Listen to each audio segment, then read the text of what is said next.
everyone, and welcome to another edition of Fire Up. I have my all-star cast back in the booth tonight. Yeah, that's what I'd call it. Back with me tonight. I have my co-host, Mr. Smokin' Jeremy B. How are you tonight, Jeremy? Fantastic. Any day I wake up is better than the alternative. That's true. That's true.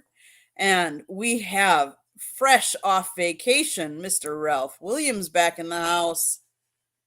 Yes, How- indeed. Thank you, Candy. It's great to be back. I had a nice, refreshing, relaxing little trip that my wife and I took to Greensburg, got to see the Little River Band, got my shirt autographed, and then we got a little small guitar, the Night Owl guitar that they're marketing now, the Little River Band, and it's signed by the group. Awesome. Yeah. I saw pictures that you posted on Facebook. It looked like a great time. It was a great time, Candy. Front row seats. Every Little River Band concert I've gone to, I've had great seats, and I've been to about maybe a half dozen or more of them. So Awesome. And Scott's longtime co-host of the Sports Exchange, Mr. Author himself, George Eichhorn. Hey, Candy, we're here. It's my time. Yes, it's time to get fired up. Well, there's a lot happening in the sports world these days. I'm gonna kick it off to my co-host because he's really the NFL expert of the group. So I'm gonna kick it off to him. He can update us and lead us with the NFL stuff. Mr. Jeremy B. Well, over the last 24 hours, there's been a plethora of cap casualties across the board. Yesterday, we heard about 3/4 of the secondary for the Bills starting secondary getting cut, which is kind of crazy considering you were talking about Justin Poyer, Tre'Davious White, and then the other guy that wasn't that good. But then you had them restructure Von Miller. They also cut their backup running back, a backup guard, and they traded away their backup center. All these moves equaled up $36.16 million being cleared off their cap, and there's still $9 million in the hole. So there's more moves to be made for them still. Michael Thomas was cut from the Saints today. Justin Simmons was cut from the Broncos. Keanu Neal, as Ralph mentioned, was cut from the Steelers, who's actually a good safety, and I actually just don't think he fit his scheme, the scheme there with the Steelers as much. I think he's more of a single high safety than a two-zone safety, and plays well in the box as well because he is a good tackler. So there's lots of interesting moves out there. We already know if they're that far in the hole, they can't afford to sign AJ Epinesa, who is kind of one of my guys I've been near and dear in my heart and hitting all the Lions message boards saying, please, Brad Holmes, sign this guy. George, any comments on the NFL action lately? Well, there's always going to be a lot of movement, but I agree with Jeremy. It seems to really have heated up in the last 24 to 48 hours. You're seeing some movement going on, and of course, free agency will bring us a lot more movements. The combine is done, and that was an opportunity for some of the younger kids to show their wares. It's going to be a fun time. I mean, and here in Michigan, of course, we're super excited because Detroit was selected to host the NFL draft coming up here in about a month or so, the 24th, 25th timeframe of April. So there's a lot of work to be done by a lot of teams right now. You saw a lot of assistant coaches moving around, and some were hired and some were fired. And my God, even the Detroit Lions had, after a great season, they had I don't know, what was it, Jeremy? 4 or 5 guys are gone, coaches? 4 assistants are gone. 3 have been rehired. They're still looking for another one. John Fox is gone, and I can't say that the defense got better with him being as the assistant DC. Dre Blount is gone, but I don't think he got a fair shake because we had so many injuries in the secondary. We had to start a bunch of nobodies. Yeah, exactly. That's the one that really surprised me. Yeah, right. I was surprised. I mean, like you said, it wasn't his fault. And But no, I see a lot of movement, and I think this is going to happen all the time, Candy, because you've got so many players with expiring contracts or too big of a contract, or the teams can't afford to have so many large salaries, cap room, cap space, dead cap money. I mean, this is the wide world of the business part we're seeing here of the NFL right now. I mean, it's a long-winded answer to your question, but no, I'm not surprised about the movement, but it's an opportunity for all the teams to take a look and pick chances on some guys that are not coming back to their teams from the 2023 season. Ralph, your thoughts of the NFL offseason right now? Well, like George and Jeremy said, it's a lot of movement. You have teams that just don't know how to manage their salary cap, and what happens is they got to get rid of players and they got to liquidate players all the time. And those teams that do that every year, they're the ones that always fail. And they got to get with it. We have, fortunately, here with the Steelers, Omar Khan is our GM, but he is very good at working with the salary cap. And we have some guys on our team, and I know there's some guys on a few other teams that are bums and they need to go. And it's really sad that there are some good players that are gone, but with high salaries, they have to maybe go to another team on a cheap. And it's a 365-day yearly thing with the NFL. It doesn't end ever, and there's always NFL talk to go around. And the draft's coming up next. And, that's going to be interesting to see where everyone who drafts who, where Caleb Williams goes, where, some of these other guys go. And we're going to find out. But right now we're in free agency. There's a big frenzy, people moving around. The biggest one was Russell Wilson. I mean, who's going to get him? Who's going to sign him? Who's going to be able to deal with him? So we'll find out. Who wants to deal with Go ahead. I'm just saying, everybody thinks he's still great, but his numbers have been declined ever since he hurt his leg that year with Seattle. Every year he's gotten worse. And he had a 5-game stretch last year where he looked like the Russell Wilson of old, and then he ran into the Lions, and that buzzsaw ruined him. Yeah, well, Jeremy, don't forget he lost his quarterback's coach, Dave Canellis. And Dave Canellis was great with working with him. And when you lose your quarterback coach like that, there we are. So, that's why he slipped in Seattle when Canellis left for Tampa. Right. Well, he slipped in Denver too. He slipped. I was just gonna say he slipped in Denver too. And Yes, what they gave up for that man is ridiculous. And they will be paying. They'll be paying for that for many, many seasons, as we know, because that was too much. The Broncos, forget it. Yeah. Just George, it bit the Rams in the butt. Remember, McVay kept giving up draft picks and going after free agents, and then when they got hurt, he didn't have no draft picks there to build on nothing. Finally, in the last last year was his first full draft since he's been the coach. Last year, what was it, the second maybe? Because the Lions had it. Yeah, no, I didn't say that. Well, I mean a full draft as far as like getting some picks. You know what I mean? I mean, in the past, he's had no draft or a couple picks, and that's it. But, that bit him in the butt. So now it's going to bite Denver real bad. In other news, Javon Kinlaw is not being re-signed with San Francisco and hitting free agency. And I think that's a big mistake because everybody, points out how good Eric Armstead is. When your DT2 is decent and takes on a double team, that frees up that great DT1. I think that's a big mistake. And that's another one that I actually wanted in the draft the year we took Okuda.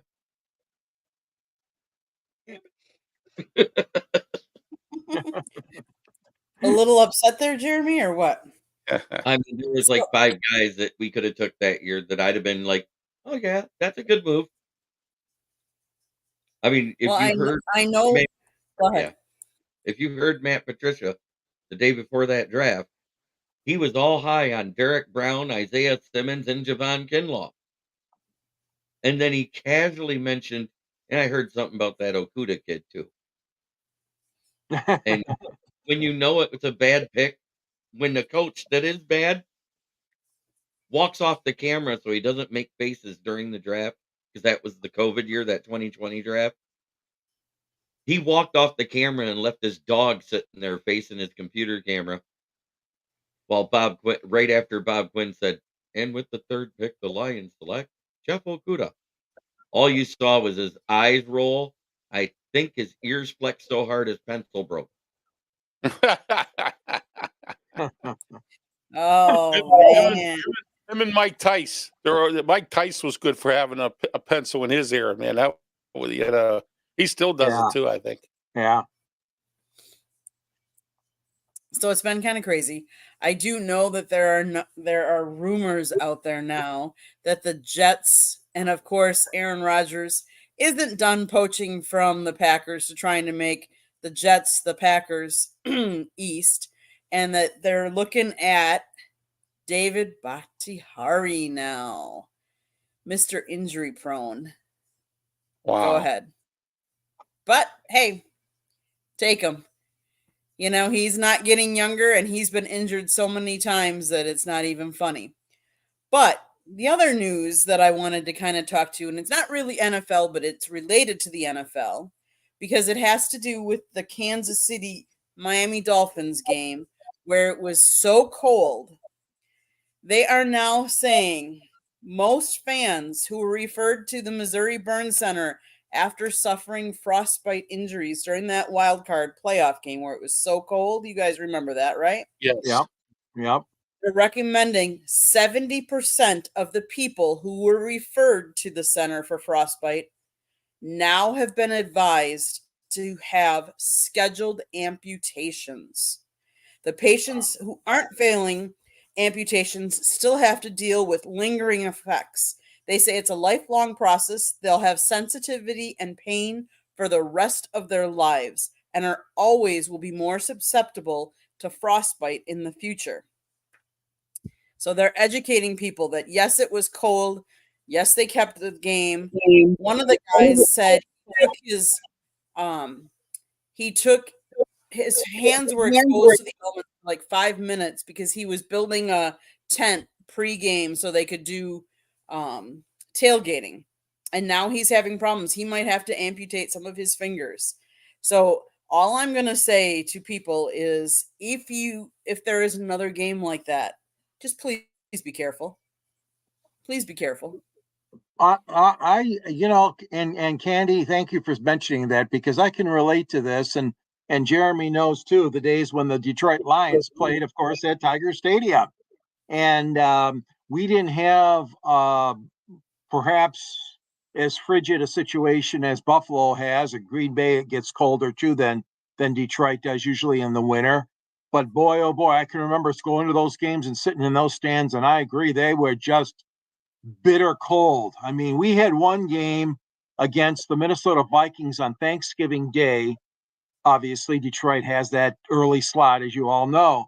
And it was snowing like crazy that day. We had a surprise Thanksgiving snowstorm. Lions lost. They were shut out. I forget, 20 or 27-0. And even Alan Page scored on he scored and rumbled into the end zone for the Vikings. I'll never forget. But yeah, it was a terrible game for us. Just terrible. Me and my buddy were sitting in the stands. So I agree. I mean, you know, there's a love, obviously passion for sports, but sometimes you just have to make sure that either don't go, or if you are going, you better bring some extra precaution to your, like you said, your toes, your knees, your whatever part of your face, whatever. You don't want those things to happen to you. I'm really saddened to hear about that, and the That is sad. Yeah. Ralph. Yeah. Ralph, you were going to say something? No, I was just agreeing with George that it's sad. I just said it was sad. That's all. You know. Have you gone, Ralph, to outdoor games in Pittsburgh much, or the Steelers? Back when I was a kid, I never went to a Steeler game, but I sat out in some cold weather at Pitt games because my grandfather and I always went to every single solitary Pitt game that was there for football. We went. Now, I will tell you, I have worked in the cold at Acrisure Stadium. I used to be an usher, so I had to work out in the cold, and it was bad. I mean, I had gloves on, coat, hat. I had something around my face. I mean, it was really awful. And I worked some bad, cold games. And then when I worked for the security firm that I had to quit working for because welfare threatened to take my Medicaid because they said I made too much money. So I had to stop working for them. It was a security firm. I sat in my scooter and operated an elevator, and it was cold. So I had to wear a coat. It was like below zero or something. So I've worked some cold games. Yeah, I know exactly what goes on. But I'm smart enough to know, because I'm an Eagle Scout, that you need to bundle up and make sure that you have, the proper, wear, gloves, maybe double up on your socks, wear, the right kind of boots and shoes. You got people out here now wearing sandals and it's 20 below zero. I mean, you just don't do stuff like that.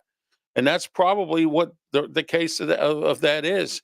And, supposedly when you drink, and if you drink enough of beer and alcohol or whatever it is you drink at these games, it's supposed to keep you warm. So I don't know. You know what I mean? So we'll see what happens with this. But it's really sad that that's a situation. But if it's me, I wouldn't go to that game in that cold. I sit at home watching on my TV screen and stay warm. I hear you. I hear you. I was a vendor too at Three River Stadium when I was, that was one of my first jobs. I worked some cold Steeler games. So I mean, I understand how hot it is. It's not pleasurable. Yep. I can attest. I wasn't, even though I'm from Wisconsin and I've been to Lambeau Field numerous times, I've never been into what was as cold as like the Ice Bowl. But I do remember we were there. My dad took me to my first playoff game, and they were playing. Oh, I believe it was Arizona, and it was cold that day. But what made it more cold was it snowed, and it snowed right before game time. So there was like snow in the stands and on your feet. So you were they didn't have time to shovel off because it was still snowing during part of the game. So you were standing on top of snow. And so you even your feet got that cold, wet feeling. And so that made it that much colder, but it wasn't freezing temperatures like below zero, but it still felt cold. But speaking of safety, there was a women's soccer game. It was the U.S. against Canada match. And both coaches have agreed that this game should have been stopped because the rain was coming down so bad. The field was so soaked. Players were slipping and sliding. And it could have caused a lot more injuries. And so it was up to the refs. And here again, I'm going to go on a bandwagon where these refs are not taking into effect player safety. I said it. I was at FAU men's basketball game. The Tulane coach was always on the FAU scoring side of the in the court in their way. In fact, the boys on the FAU team went to the officials and said, they're in our way. They're being the sixth man on your defense, and this is unfair. People can get hurt. Officials have to know that and take control of the game.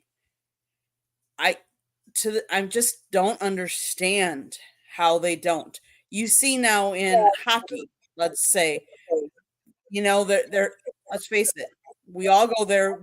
Most people like a good brawl in a hockey game, but you will see them stop the minute they go to the ice, or they're very cautious if someone's helmet is off. But there was a brawl the other night, George. We were watching the Red Wings play, and I believe it was it Colorado that they had a brawl? Yeah, I think it was the Colorado game. They had a lot of scuffling and fights in that game, correct? They did. Sometimes the refs just have to take control. Yes, sometimes you let them play out, but sometimes if it comes down to safety, the refs need to take better control. That would be my 2 cents. I don't know if anybody wants to chime in on that one. Yep, Jeremy does. I'm still waiting to go to a boxing match and have a hockey game break out. That's a great line. That's a good one. That is a good one. Nice. That was it. Anybody else? No, I agree with you on that, Candy, because here's the thing. whether it's hockey, college, or anything. It's all about money. Nobody cares about safety anymore. You know, the NCAA, they're a bunch of liars. You know, they keep saying, "Oh, well, we're concerned about safety for players and players' well-being." Well, if that's the case, then why do you let Stanford in the ACC and make teams like Pitt travel all the way to SMU and Stanford for their games? You know, things like that. You got Oregon now in the Big Ten. They got to travel all the way to Penn State or Rutgers. I mean, come on. You know, it's safety is not an issue anymore. It's all about money, and nobody cares. And it's in every sport now. It's even in high school. I mean, you know, you got parents fighting uh, coaches. You got board members on the school boards firing coaches because poor little Johnny didn't get in the game, and then they're fighting in the stands. It's terrible. It's just the whole sport of the sport is all about money, and who cares about safety? Well, we've talked about it before. Court storming. That's one of the things Yes, that they haven't figured out either. And people are getting injured with that. And how do we control fans? Fans from running out onto the fields. You know, we've seen it. I mean, TV has tried to downplay it so they won't show it because they don't want to publicize it because they don't want more people to get notoriety.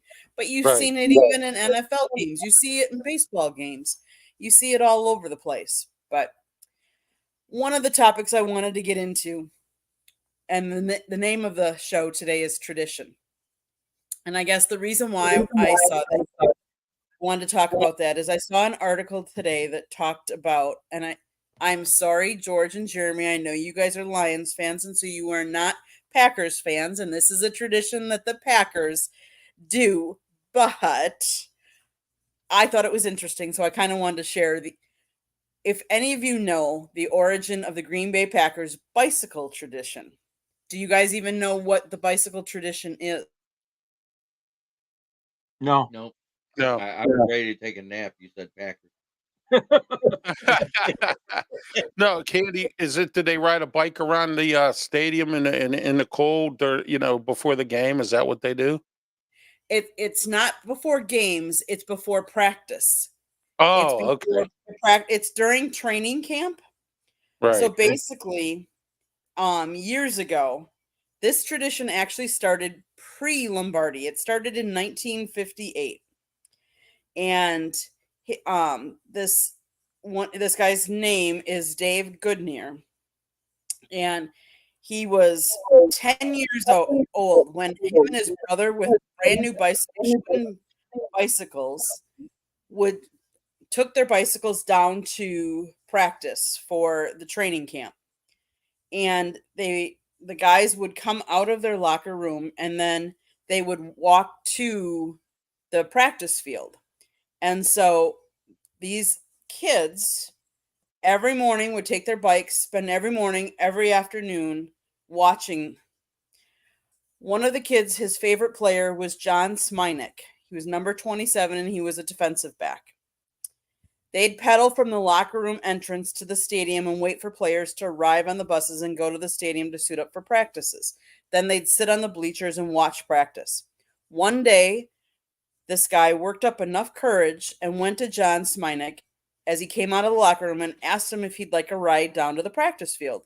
He smiled and got on my bike and handed me his helmet. I rode on the back of his bike and held on to him. Once I had delivered him, I paddled back up, picked up, and went back and picked up as many players as he could. Now, he did that all summer. There are times when he would pick up numerous, and I'm surprised more kids didn't catch on that first year. Coach McLean saw him offering rides, didn't care. But then when Vince Lombardi came in 1959, he paddled to Vince Lombardi and asked the coach politely if it was all right to keep riding the players on his bike. He said he didn't mind as long as nobody got hurt. He remembers one incident, and this I thought was very funny. He remembers one incident when he was at the locker room and he was waiting for his player, which is John Smynek, who normally came out first. But the problem is he wasn't the first player to come out. But this kid always only took John Smyzik first. There was a problem. This one day, the person that came out was Bart Starr came out first. Hmm. And he's like, oh. And everybody knew that normally you just got on. So Bart Starr came over to him and threw his leg over his bike, and he politely said, I'm sorry, Bart. I always take John Smizek first. So he's like, that's okay, no problem. He got off the bike, started walking. Soon John Smizek came out. He got on, he drove him down. Kid went back, picked up Bart Starr, who was halfway already there to the practice field, and dropped him off. But it was just, and this tradition has been going on since 1958, and they do it every year, and all kinds of kids, all ages, bring their different bikes. And it's kind of interesting because some of the bikes are girls' bikes. I've seen little tricycles. They're trying to ride the tricycles. But it was just it's a very fun, interesting tradition, and it gets NFL players involved with kids. So, are there traditions that you guys can think of from teams that you know of, what they do that kind of raised an eye to you or you think is neat or different? Well, I think that Detroit is rather unique because, and I know this is true probably at other cities too, but you've heard the term that, Tigers opening day, for example, is a national holiday or a Detroit holiday. And in all the years I've been, going to baseball games and watching games, and Jeremy, you can attest to this, the fandom here in Detroit, it's just an unbelievable day. It's like a spring holiday. Kids are skipping school, adults are skipping their jobs. And I'm not into the drinking thing, okay, but all the restaurants and bars in the downtown stadium district are full because people want to be there, even if they're not holding a ticket to the Tigers in Comerica Park for the opener. They still want to be part of the atmosphere, which is all surrounding of the game itself. And to me, and again, I'm not going to pontificate on the drinking or not, but I'm just saying that it's just a great feeling because that hope springs eternal, as they say. Everybody's got a chance on opening day, and the whole baseball world is starting. But I tell you what, I have never seen, and of course, Jeremy is going to back me up on this one. Of course, our Thanksgiving Day tradition, where fathers and grandfathers went to the game and they're passing on to the children and the grandchildren the tickets or the right to go to the game to see the Lions play on Thanksgiving Day. Those are the two big ones that stand out for me. It doesn't involve, like you said, kids and bicycles, and it really doesn't involve access to the players themselves, but it just strikes at two of the biggest games on any sports calendar for Detroit. Tigers opening day, and then the Lions on Thanksgiving. So I'm gonna say, interesting enough, George, my dad loved, and when I say love the Brewers, he loved the Milwaukee Brewers. He grew up a fan of the Braves, Milwaukee Braves, and then the Brewers. And he worked for the Brewers. He was an usher. But first and foremost, he was a school teacher. He was a high school teacher. So I never could go to opening day because he would not allow me to skip school because education was more important than watching opening day of the baseball game of season. Even though he loved, I mean, in his retirement, he worked for Milwaukee Brewers for years. He was an usher for years, but he would also go to spring training in Arizona to watch the Brewers in preparation for the season in order to be able to talk intelligently about the Brewers, but more importantly, to just be able to sit and relax and watch the Brewers before, because once he got to regular season, he was an usher and he always worked. So he never did. I would say another interesting tradition, or not interesting, but a fun tradition, was at Badger home football games between the third and fourth quarter. the infamous jump around that they have made famous. And I will tell you, I took Scott to his first Badger game, I don't know, 8 years ago, 9 years ago, and he was up in the press box and he did not know what was happening between the third and fourth quarter. He thought we were having an earthquake because the stadium was a rocking and shaking. And he was like, "What's going on?" And I'm like, "It's called jump around. Just relax and have fun." And but that was one of their traditions. Ralph, any traditions you can think of? Yeah, I have a couple. I'm friends with the Vento family, Franco's Italian Army, which was developed by El Vento, and they were a tradition at all Steeler games. And also Jimmy Poe, who used to sing a polka at the Steeler games. And I have a good one here for Pitt. There's a tradition that at the end of the third quarter, we play a rendition of "Sweet Caroline" by Neil Diamond. What it does is it goes "Sweet Caroline," and then it goes "Let's go Pitt" instead of "Good time," and then "Good times always feel so good." That's a tradition at Pitt games. And then the Franco's Italian Army always cheering away, and Jimmy Poe singing, his polka. There's a lot of traditions there. And then the Pirate games. We have a traditional Progie race where the Progies run around, and that's a tradition for the Pirates. So we have some really good traditions here in Pittsburgh that we've done over the years. Jeremy, any traditions you can think of you want to talk about? Well, it's kind of like opening day at Ford Field. You're talking about the tradition there, just like the stadium bars all open up, everything opens up. There's like a carnival of stuff to do right next to the field. But if you walk just another half mile east of it, you've got the whole Eastern Market, which is like 12 different pavilions filled with people with wonderful food, great parties. And it doesn't matter which team you're a fan of, the home team or the away team, everybody gets along and has a good time. After the game, it's another story, but before the game, it's great. Aha. Any other besides we're not getting to my town just yet, but is there any other topics that anybody wants to bring to the table tonight? Not really. I don't have anything. Okay.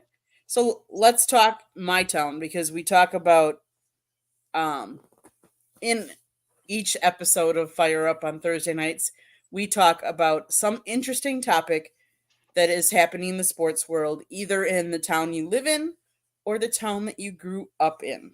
So let's start with Ralph tonight. Well, I live and I grew up here in Pittsburgh. I've been here my whole life.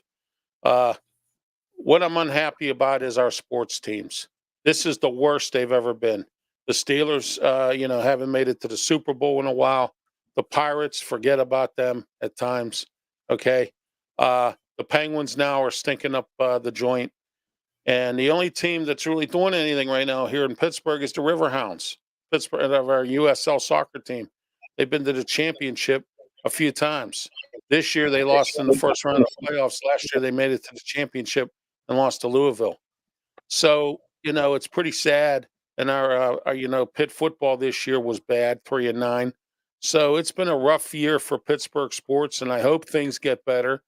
I'm hoping that Kyle Dubas, the GM for the Penguins, decides to start liquidating some of these players because we got a bunch of guys that are making a lot of money and not doing anything.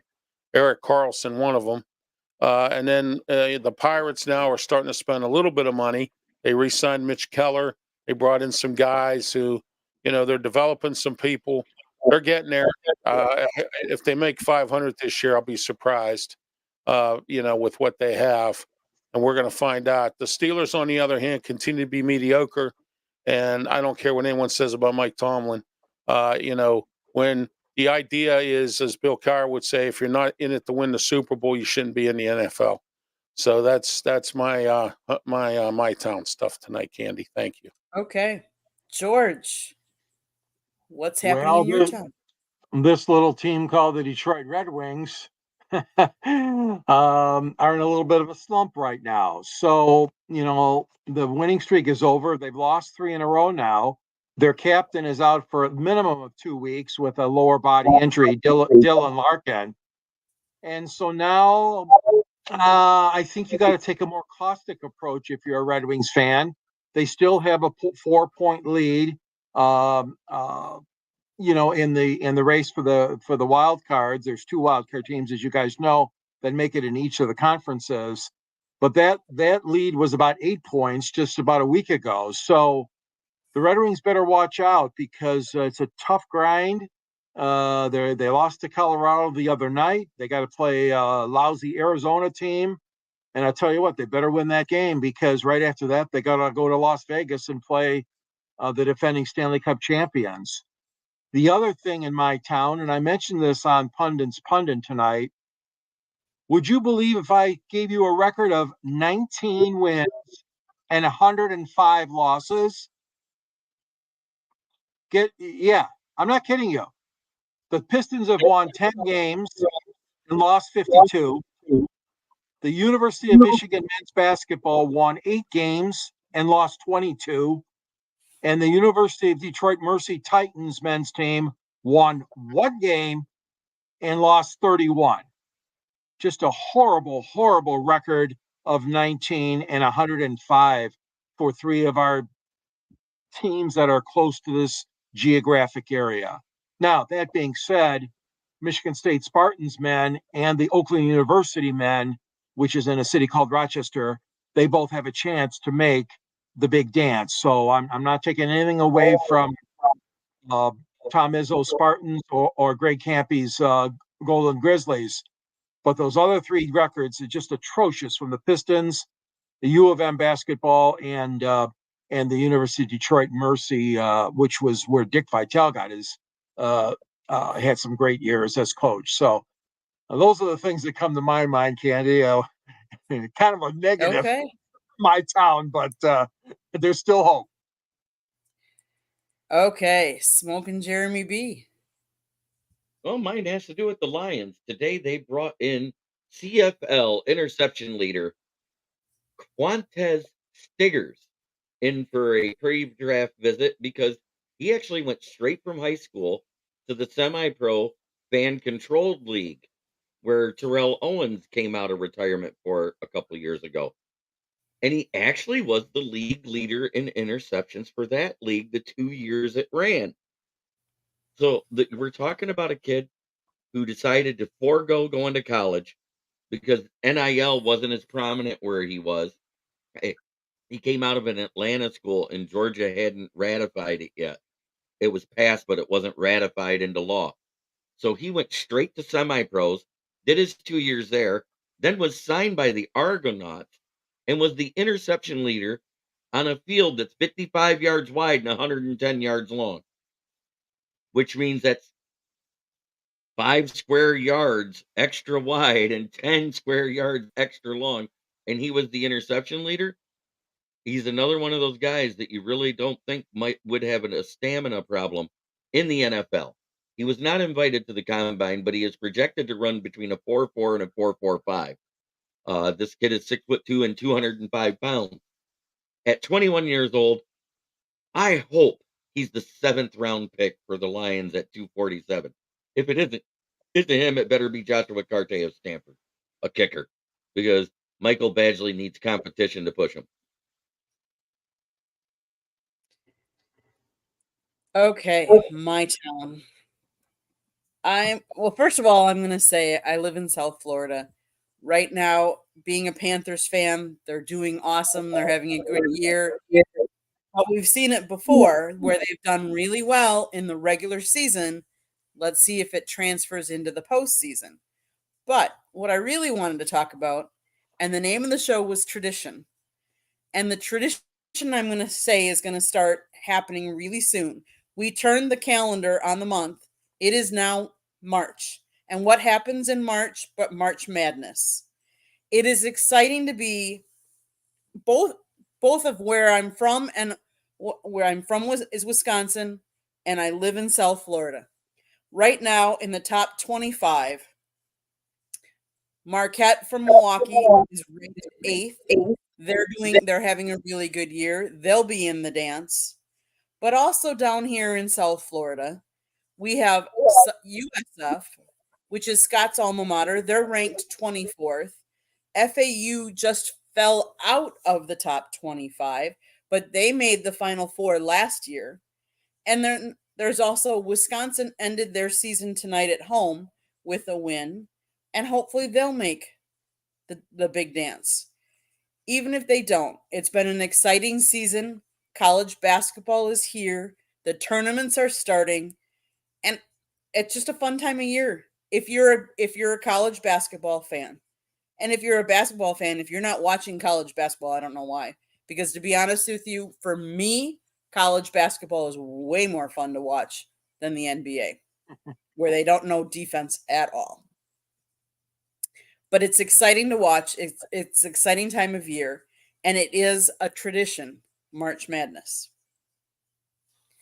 So with that, I want to let everybody tell everybody how they can get a hold of you and how they can subscribe to you and watch your shows and your channels or read what you write. So let's start with Ralph Williams. All right, thank you, Candy. You can catch me on. I have my own YouTube channel. Please subscribe.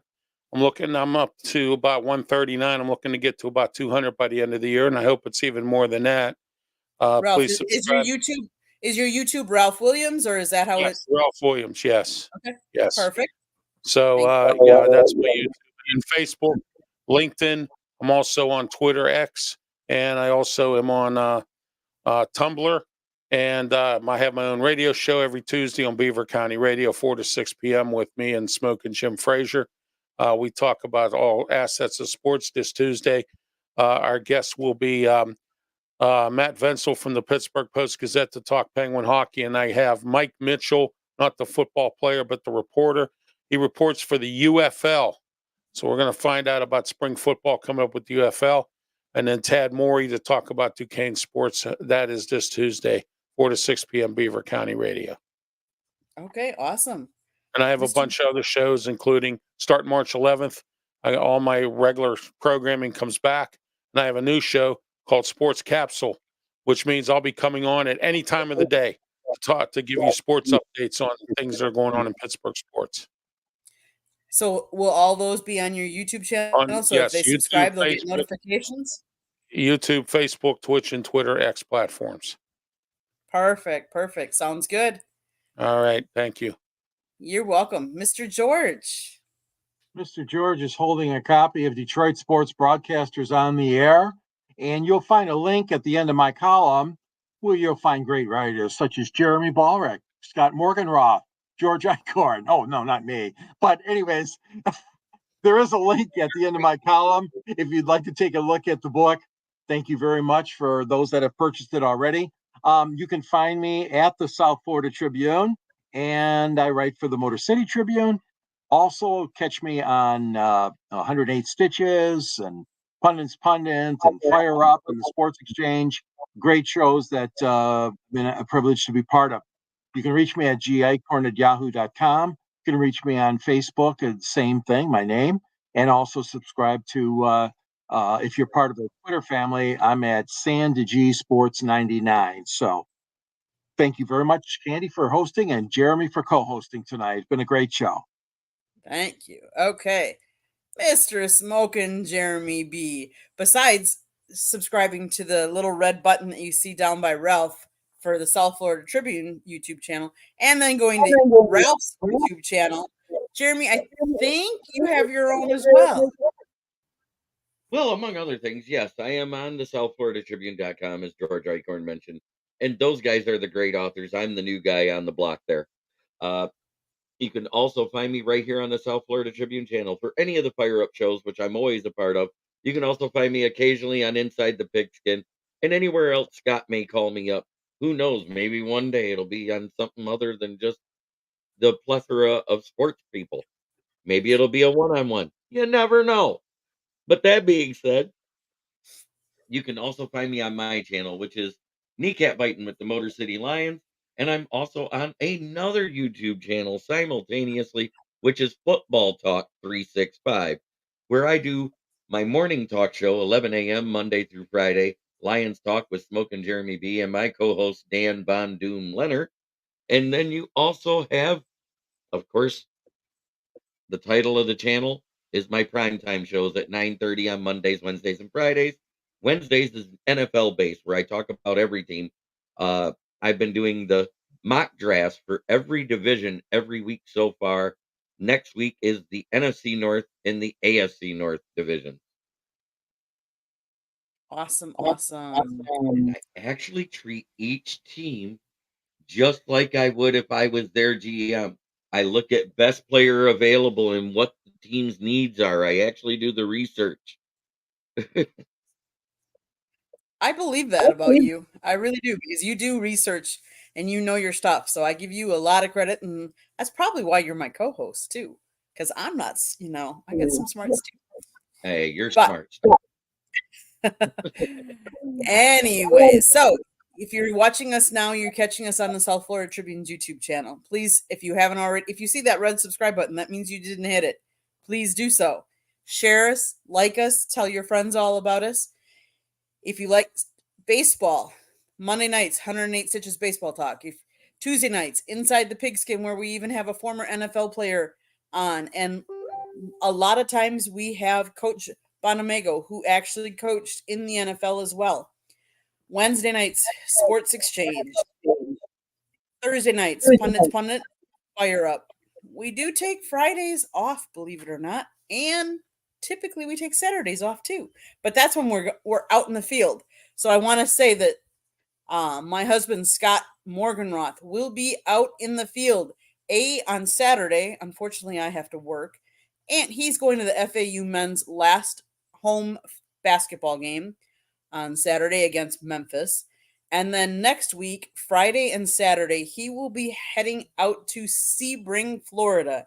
He is going to cover racing, auto racing, endurance racing, the 12 hours of Sebring, which happen on Saturday, but they have pre-races on Friday.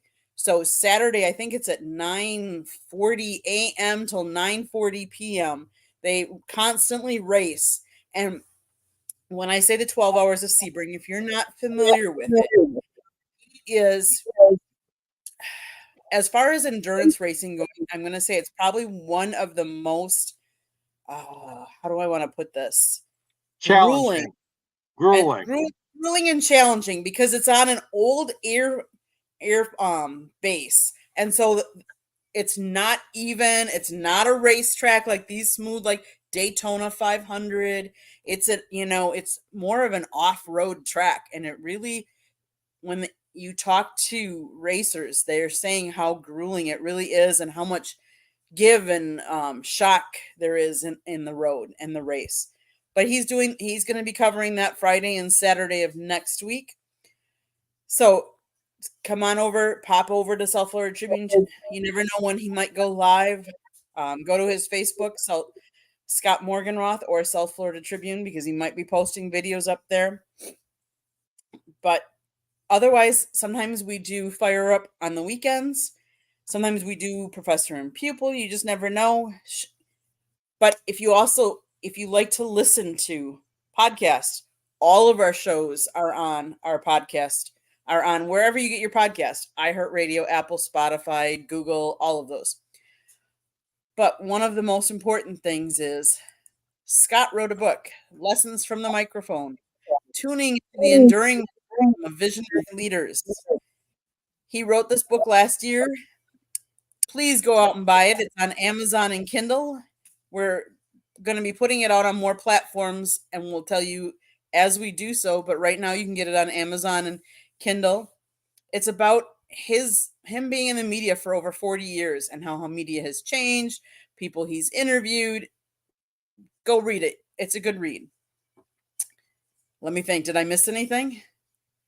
By the If way, you wanna don't forget, this guy up here, he wrote the Ford.